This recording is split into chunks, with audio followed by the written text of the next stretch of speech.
নমস্কার, আমি বাংলার মামাটি মানুষকে অনেক আমার প্রণাম, সালাম, জোহার এবং জয় জিনেন্দ্র। আমি সবকিছু জানাচ্ছি। সত শ্রী আকাল জি। আপনারা সকলে ভালো থাকুন, সুস্থ থাকুন। আপনাদের প্রতি আমরা খুব কৃতজ্ঞ। এত রোদ্দুরের মধ্যেও এবং সবকিছু অত্যাচার সহ্য করো আপনারা যেভাবে ভোট দিয়েছেন লাইনে দাঁড়িয়ে, আপনাদের কাছে আমরা খুব কৃতজ্ঞ। আমি আমার কর্মীদের কাছেও খুব কৃতজ্ঞ, যারা জীবনপণ লড়াই করে অনেক অত্যাচার সহ্য করে সেন্ট্রাল ফোর্স এবং এখানকার ফোর্স সবার যৌথ অত্যাচার সহ্য করেও টোটাল সমস্ত machinery government of India, prime minister, home minister থেকে শুরু করে পুরো গভর্নমেন্ট অফ ইন্ডিয়া এবং 19টা রাজ্যের বিজেপি নেতাদের এবং অর্থ ভান্ডার, শক্তির ভান্ডার, বন্দুকের ভান্ডার নিয়ে যারা বাংলার মানুষকে জব্দ করতে চেয়েছিলেন, জব্দ তারা কিন্তু ভোট বাক্সে হয়ে গেছে। আমি আপনাদের নিশ্চিন্ত করে বলতে চাই, যেটা টিভিতে দেখাচ্ছে এটা বিজেপি অফিস থেকে কালকে বেলা 1:08 সার্কুলেট করেছে এবং টাকা দিয়ে বলেছে যাতে এটা দেখানো হয়। তার কারণ হচ্ছে আমার কাছে স্পেসিফিক ইনফরমেশন এসছে 1:08 আমি কোনো একটা প্রেস মিডিয়ার থ্রুতে পেয়েছি এবং সেই ইনফরমেশনে দেখা যাচ্ছে তারা পরিষ্কার বলছে ফোর্সফুলি তোমায় করতে হবে, এটা তোমাকে এর মধ্যে যাওয়া যাবে না। কারণটা আসলে জানেন আপনারা, আমরা 230ও পেয়ে যেতে পারি, 226 ক্রস করবো 2026-এ। মানুষ যে বিপুলভাবে ভোট দিয়েছে, আমার তাদের প্রতি পুরো ভরসা, বিশ্বাস, আস্থা আছে। এবং ওরা কালকে এটা করিয়েছে প্রেসকে দিয়ে, তার কারণ গদি মিডিয়াকে দিয়ে। তার কারণ হচ্ছে ওরা তো আপনারা জানেন ইডি, সিবিআই, ইনকাম ট্যাক্স সবাইকেই চমকায় এবং সেন্ট্রাল ফোর্স যে ব্যবহার কাল করেছে এবং তাতে যে নতুন পুলিশগুলো অ্যাপয়েন্টমেন্ট হয়েছিল যারা আমার হাতে ছিল না, তারা ভীষণ মেয়েদের মেরেছে, বাচ্চাদের মেরেছে। যে ভদ্রলোক উদয়নারায়ণপুরে ভোট দিতে গিয়ে মারা গিয়েছে, আমি তার শোকাহত পরিবারকে সমবেদনা জানাবার ভাষা আমার নেই, কিন্তু পরিবারটার পাশে আমরা থাকবো। এবং যে তৃণমূল কংগ্রেস কর্মীরা এমনকি সাংবাদিকদেরও মেরেছে, আমি যেখানে ছিলাম ভবানীপুরে চক্রবেড়িয়ায়, আমি বাচ্চাদেরও মেরেছে, মহিলাদেরও মেরেছে, একতরফা মেরেছেন। যাদের তৃণমূল কংগ্রেসরা জীবন দিয়ে লড়াই করেছেন, মার খেয়েছেন, তবুও তারা এলাকা ছেড়ে যাননি। অনেককে ইচ্ছে করে অ্যারেস্টও করা হয়েছে যাতে তারা এজেন্ট হিসেবে কাজ করতে না পারে। বিশেষ করে ভাটপাড়া, জগদ্দল, নোয়াপাড়া, এরকম অনেকগুলো জায়গা আছে। এমনকি আমাদের এখানেও ভবানীপুরে সারা রাত ধরে রেড হয়েছে। আমি সারা রাত 2 দিন ধরে দুরাত ঘুমাইনি। তাই আপনাদের কাছে বলবো, ওটা বিজেপির চক্রান্ত এবং বিজেপি এত করেও মানুষের অধিকার থেকে মানুষকে বঞ্চিত করতে পারলো না এবং তাই বিজেপি শেষ খেলাটা খেলেছে প্রেসকে দিয়ে, যাতে উল্টোপাল্টা বলে আমাদের মনোবলটা কর্মীদের ভেঙে যায়, মানুষের মনোবল ভেঙে যায়। শেয়ার বাজারে ধস নামবে আসল সত্যিটা বেরোলে। সেই জন্য শেয়ার মার্কেটকে সান্ত্বনা দিতে গিয়ে, এটা আমার কাছে স্পেসিফিক খবর আছে, এইটা করেছে। এবং আমি পরিষ্কার বলছি, 2016তেও সেম জিনিস হয়েছে, 2021এও সেম জিনিস হয়েছে। ওরা কিন্তু বারবার করে যা এক্সিট পোল যা দেখিয়েছে, টোটালটাই দেখিয়েছে বিজেপির কথায়। এবং আজকে তো আপনারা জানেন নিরপেক্ষতা বলে ভারতবর্ষে কিছু নেই, সব একপক্ষ হয়ে গেছে। আমি তাদের বলবো আমাদের কর্মীদের এবং মানুষকে সাথে থাকতে, যাতে কাউন্টিংয়ে সবাই সমানভাবে আজ থেকে পাহারা দেয়। দরকার হলে আমিও আমার এলাকায় পাহারা দিতে নামবো এবং আমি সব 294টা কেন্দ্রে, 294টা তৃণমূল প্রার্থী, দার্জিলিংয়েও যে 2টো প্রার্থী আছে অনেকদের, আমাদের সাথে জোট আছে, সবাইকে বলবো নিজেরা ক্যান্ডিডেটরা পাহারা দিন। দিনের বেলায় কর্মীদের রাখুন, রাতের বেলায় নিজেরা থাকুন, পাহারা দিন। আমি যদি পাহারা দিতে পারি, আপনারাও পাহারা দিতে পারেন।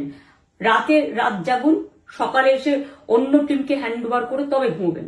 তার কারণ এই সময় ওরা ইভিএম মেশিন যখন কাউন্টিং হল থেকে, যখন মানে যেখানে স্টোর করা হয়েছে সেখান থেকে যখন কাউন্টিং হলে নিয়ে যাবে, তখন কিন্তু মেশিন বদলে দেওয়ার সম্ভাবনা ওরা প্ল্যান করেছে। সুতরাং নজর রাখতে হবে যাতে কোনো রকম নেগলিজেন্স না হয়, অবহেলা করবেন না। আর কাউন্টিং এমন ভাবে করবেন, এমন যোগ্য লোককে দেবেন লাস্ট অব্দি। আমি যতক্ষণ প্রেস কনফারেন্স করে না বলবো ততক্ষণ কেউ কাউন্টিং টেবিল ছাড়বেন না। এবং মনে রাখবেন যে টেবিলে যেটা কাউন্ট হয় তারপরে ওরা কম্পিউটারে আপলোড করার সময় সেটাকে চেঞ্জ করে দেয়, মানে আমাদেরটা দিয়ে দেয় বিজেপিকে, বিজেপিটা দিয়ে দেয় আমাদের। সেদিকেও নজর দিন, সতর্ক থাকুন। এবং আমি নিজেও কাউন্টিং হলে হানা দেবো, কারণ আমি অ্যাজ এ ক্যান্ডিডেট যেতেই পারি, সেরকম সব ক্যান্ডিডেট বসে থাকবেন। যখন দেখবেন আপনাকে ওয়াশরুমে যেতে হবে বা আপনাকে খাবার খেতে যেতে হবে, একদম স্ট্রেট মনে রাখবেন, একজনকে বসিয়ে বিশ্বস্ত, যাতে যাকে কেউ টাকা দিয়ে কিনতে না পারে, তবেই যাবেন, তাছাড়া যাবেন না, তাও 2 মিনিটের জন্য। এত কষ্ট করেছেন, এইটুকু কষ্ট কিন্তু করতে হবে বাংলা মায়ের জন্য, বাংলার মানুষকে বাঁচানোর জন্য, বাংলার মানুষের অধিকার রক্ষার জন্য। আর একটা কথা বলি, সবাই শান্ত থাকবেন, সংযত থাকবেন, দিদির প্রতি ভরসা রাখুন, বাংলার মানুষের প্রতি ভরসা রাখুন। আমাদের মামাটি মানুষের সরকারই আমরা গঠন করছি এবং করব। নিশ্চিন্তে থাকুন, নিশ্চিন্তে শান্তভাবে সংযতভাবে থাকুন।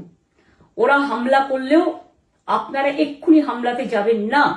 আমি জানি কালো বেহালাতে অনেক মারধর করেছে, রাতের বেলায় অনেক জায়গায় অত্যাচার করেছে, ভাঙড়ে আমার কর্মীদের যেভাবে পেটানো হয়েছে, রক্তাক্ত করা হয়েছে, এর জবাব ওদের দিতেই হবে আগামী দিন। এর জন্য আমরা ব্যবস্থা করব, আপনাদের আইন হাতে তুলে নেওয়ার দরকার নেই। আর আমি প্রশাসনকেও বলবো, অনেক খেল আপনারা দেখিয়েছেন বিজেপির কথায়, দয়া করে কাউন্টিংয়ে আমাদের ছেলে মেয়েদের গায়ে বা মানুষের গায়ে বা কোনো রাজনৈতিক দলের গায়ে হাত দেওয়ার চেষ্টা করবেন না। অনেক পিটিয়েছেন, আর নয়, অনেক হয়েছে, আর না। বাংলা আপনাদের নয়, বাংলার মামাটি মানুষ বাংলার দখলে, বাংলারা বহিরাগতদের সমর্থন করে না। বিজেপির নিজস্ব এজেন্ট নেই কোনো বুথে, সেই জন্য বিজেপি কি করেছে, সেন্ট্রাল ফোর্সকে কাজে লাগিয়ে ওরা ওদের এজেন্ট হিসেবে কাজ করেছে, এবং অমিত শাহ ডাইরেক্ট ইন্টারফেয়ারেন্সে। এটা করা যায় না। এবং প্রধানমন্ত্রী কালকে 4:30টার সময় ভোট চলাকালীন বললেন কি করে, টোটাল বাংলাটা ওনার, উনি বাংলাকে চেনেন, বাংলার মাটি চেনেন, রবীন্দ্র নজরুলকে চেনেন, নেতাজিকে চেনেন, গান্ধীজিকে চেনেন, রাজা রামমোহন রায়, বিদ্যাসাগরদের চেনেন, কাউকে চেনে না। শুধুমাত্র কানে কানে কথা বলো আর মিথ্যে কথা বলে যাও, অপপ্রচার করে যাও। টাকার ভান্ডার নিয়ে কাউকে কাউকে খামে করে 3,000 টাকা করে দিয়েছে, তাই সে খবরও আমার আছে। আর ভান্ডারের নামে টাকা দিয়েছে, যারা টাকা নিয়েছেন তারা খুব ভুল করেছেন। তবু মনে রাখবেন, আমরা নিশ্চয়ই আপনাদের ভুল বুঝব না। ভোট যাকেই দিয়ে থাকুন, অর্থের বিনিময়ে ভোট দেওয়াটা ঠিক নয়, কিন্তু আমার বিশ্বাস আছে আপনারা সঠিক দায়িত্ব পালন করেছেন আগামী দিন আপনাদের অধিকার রক্ষার জন্য। আমি নিশ্চিন্ত করে বলে যাচ্ছি, মামাটি মানুষ জিন্দাবাদ, মামাটি মানুষ ধন্যবাদ, তৃণমূল কংগ্রেস ধন্যবাদ, তৃণমূল কংগ্রেস জিন্দাবাদ, জোড়া ফুল জিন্দাবাদ, এবং জয় বাংলা। বাংলার জয় হবেই, বাংলা করবে জয়, বাংলার মা করবে জয়, আম্মা করবে জয়, মাদার করবে জয়, বাংলার মা মাটি মানুষের হবে জয়। এটুকু বিশ্বাস আপনারা আমার প্রতি রাখতে পারেন। তাই ইভিএম মেশিন অ্যান্ড কাউন্টিং ক্যান্ডিডেটরা নিজেরা একটু মাঠে নামুন। আমি যদি 3 রাত জেগে গার্ড করার জন্য, আমাদের রাতে অনেক অত্যাচার করেছে কর্মীদের, আমি যদি পুরো রাত জেগে সকালে ইলেকশনে বেরোতে পারি, আমি 1 মাস 10 দিন কাজ করে এই রোদ্দুরের মধ্যে 50 লু নিয়ে সমস্ত সাউথবঙ্গের দেয়ালগুলো, বিশেষ করে সাউথবঙ্গের জায়গাগুলো যে গরম ছিল, আর মানুষ যেভাবে রোদ্দুরে দাঁড়িয়ে ভোট দিয়েছেন, সবাই অত্যাচারিত হয়েছেন। এক তো এসআইআর এর অত্যাচার, এক হচ্ছে সেন্ট্রাল ফোর্সের অত্যাচার। এই অত্যাচারের বিরুদ্ধে মানুষ রায় দিয়েছেন। বিজেপি যতই ভাবুন, ভেবেই বসে থাকুন, আর যতই অপপ্রচার করুন, মনে রাখবেন জবাব পাবেন 4 তারিখে সন্ধ্যের মধ্যে। অপেক্ষা করুন। নমস্কার, ভালো থাকবেন, অনেক অনেক জয় হিন্দ, জয় বাংলা।